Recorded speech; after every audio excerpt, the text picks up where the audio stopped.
Hi everyone. In the previous class, we have learned the story A Baker from Goa under the seventh chapter Glimpses of India. There are three stories in this chapter. Today, we are going to be starting with the second story, Coorg. It's written by Logesh Abror. He is a renowned doctor by profession. He is a social worker and an established writer also. In this chapter, the writer has given us a wonderful insight of the smallest district of Karnataka called Coorg. He is also talking about the people, its amazing weather, and the wildlife there. Now, let's get started with the chapter Coorg. Coorg is coffee country, famous for its rainforest and spices. Country is not used in literal meaning. So here you can see country. It's not used in literal meaning. For example, Assam is called tree country because it's famous for tea. Similarly, Coorg is known for its coffee plantation. So we refer to it as coffee country. Apart from coffee plantations, it's also famous for its rainforests and spices. So, what are the three things that the Coorg is famous for? Coffee, rainforests, and spices. But there is a lot more coming up. Midway between Mysore and the coastal town of Mangalore sits a piece of heaven that must have drifted from the kingdom of God. First of all, the author says about the location of Coorg. He says that it is situated in the midway between Mysore and the coastal town of Mangalore. So it has almost equal distance from both these cities. The author calls it as a piece of heaven.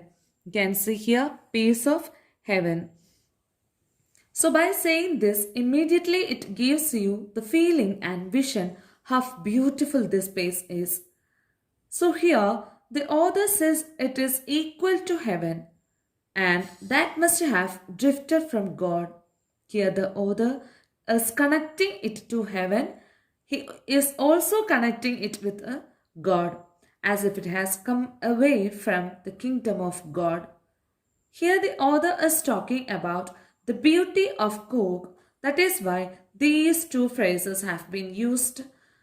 What are the peace of heaven and the kingdom of God?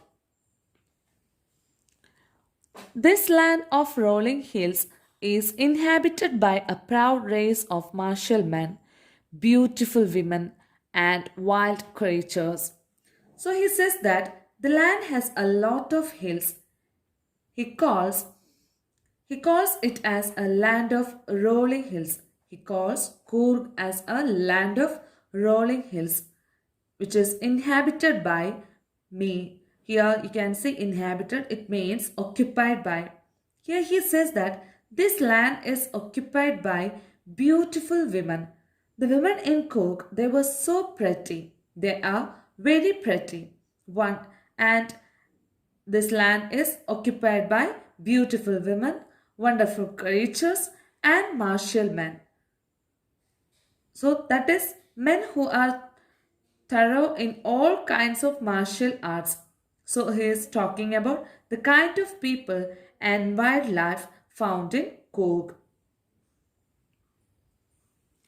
Coorg or Kodag, the smallest district of Karnataka, is home to evergreen rainforests, spices, and coffee plantations.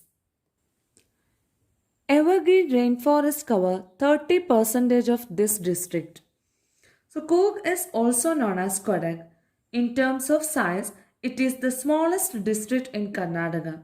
It also has evergreen forest. What is an evergreen forest? That remains green throughout the year with a lot of wildlife and vegetation. Spices are also found here and coffee plantations as well. So Coorg is famous for spices and coffee plantations. 30% of Coorg is covered with evergreen rainforest. During the monsoons, It pours enough to keep many visitors away. The season of joy commences from September and continues till March. The weather is perfect, with some showers thrown in for good measure. During the rainy season, it rains heavily, and visitors cannot go to this place because of the heavy rain. So, if you want to visit Coorg, the best time is September to March because during those months, no heavy rain and the weather is quite good. So, the weather is perfect from September to March, and there might be some showers as well. The air breathes of invigorating coffee. Coffee estates and colonial bungalows stand tucked under tree canopies in prime corners.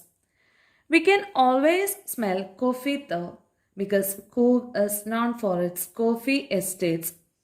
In most of the important locations, you can see colonial bungalows and coffee estates. What are colonial bungalows? They are all residential units of the British colonial members and they are usually found under tree canopies. So, such type of colonial bungalows usually found under tree canopies. What is here? What are canopies? Canopies are roof-like structures that form shelters. So, tree canopies are the large trees form roof-like structure, and below them you can find the bungalows. So, coffee estates and colonial bungalows are found in prime locations in Coorg. The fiercely independent people of Coorg are possibly of Greek or Arabic descent. The people who live there, they are very powerful people. They have a mind of their own, is what he wants to say. These powerful independent Coorg people are possibly either from Greek or Arabic origin. So now the author is talking about the origin of these Coorg people. There are two stories related to their origin. One story says that they might be of Greek origin or they might be of, so the other story says that they might be of Arabic origin. As one story goes, a part of Alexander's army moved south along the coast and settled here when return became impractical. These people married amongst the locals, and their culture is apparent in the martial traditions, marriage, and religious rites, which are distinct from the Hindu mainstream. According to one story, a part of Alexander the Great's army, they came to the south part of India and they settled here in Coorg when the returning was impossible. So they settled here and they brought their own kind of culture of bravery, courage, and valor. So these army people who settled in Coorg, they married the local people. So both these cultures are intermingled, and the Greek culture can be seen in the martial tradition of Coorgis. That means in the way they fight, in the way they conduct marriages, and other important religious rites or rituals, which is totally different from Hindu ways of life. Their culture, this Coorg people's culture, is totally different from Hindu ways of life or Hindu custom. Because of all these, it is said that they are of Greek origin. The theory of Arab origin draws support from the long black coat with an embroidered waist belt worn by the Kurds, known as kupiya. It resembles the kufiya worn by the Arabs and the Kurds.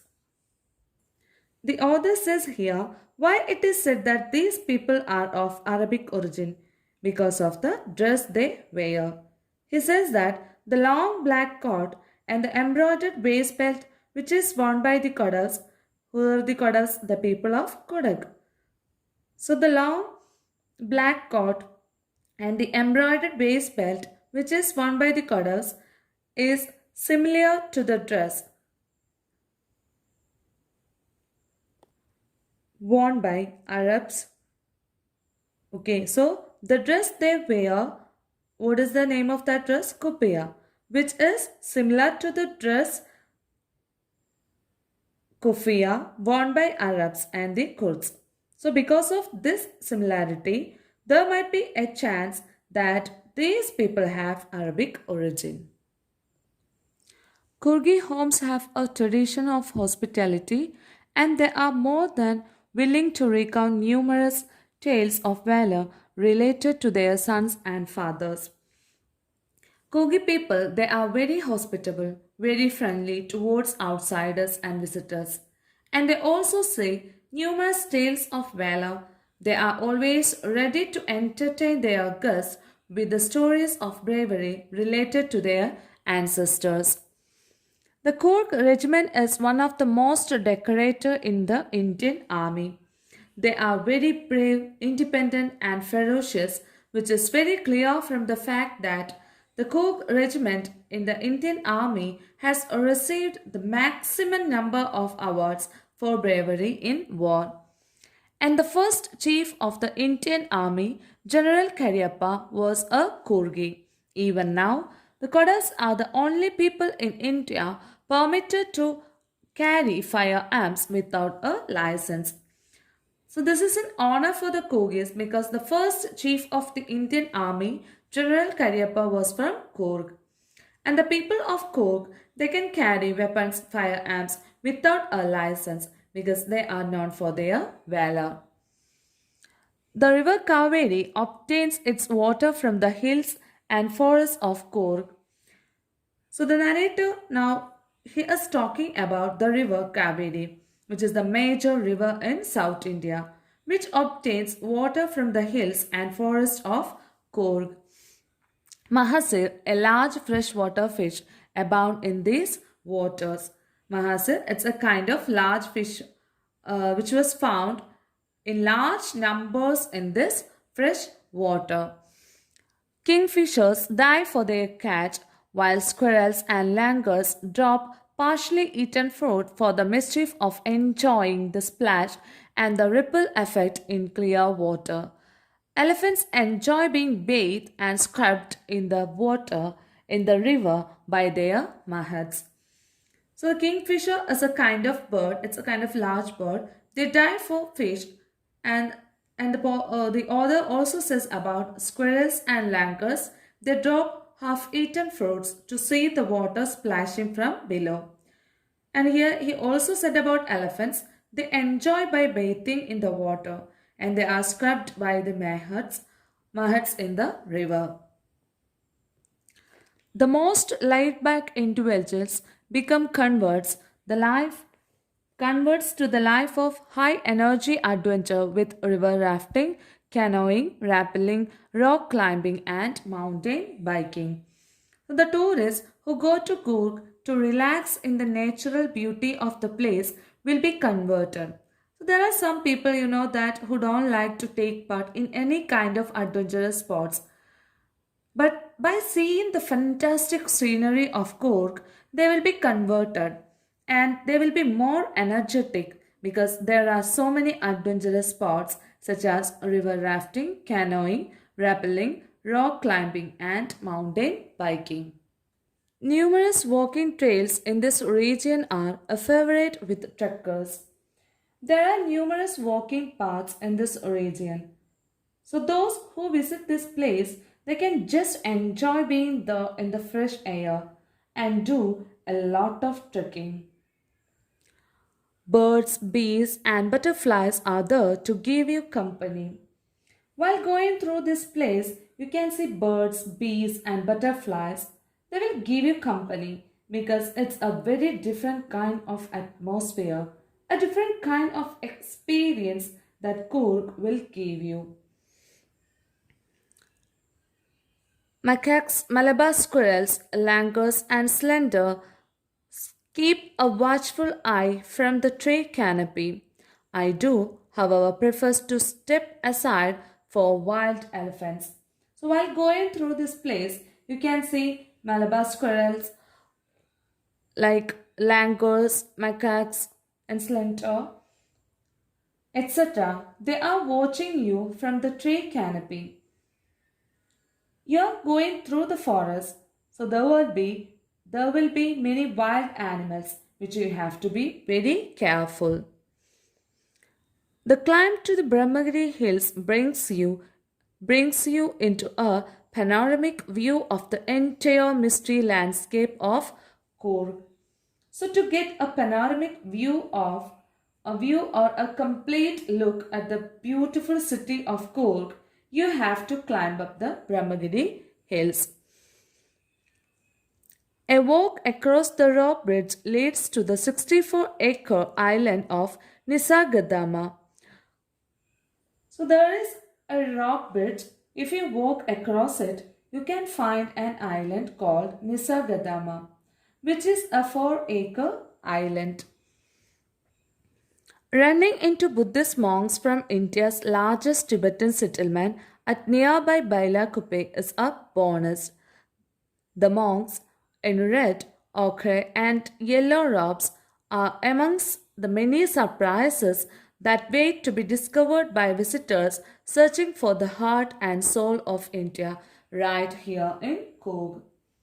So the major tourist attractions here are Brahmagiri Hills, Nisargadaama and Bailakuppe Tibetan settlement. Bailakuppe is the second largest Tibetan settlement in the world. So if you visit Coorg, it's a bonus for you because you can see the monks wearing red, orange and yellow colored garments. You can interact with them and their lifestyle is actually a fascinating view for you.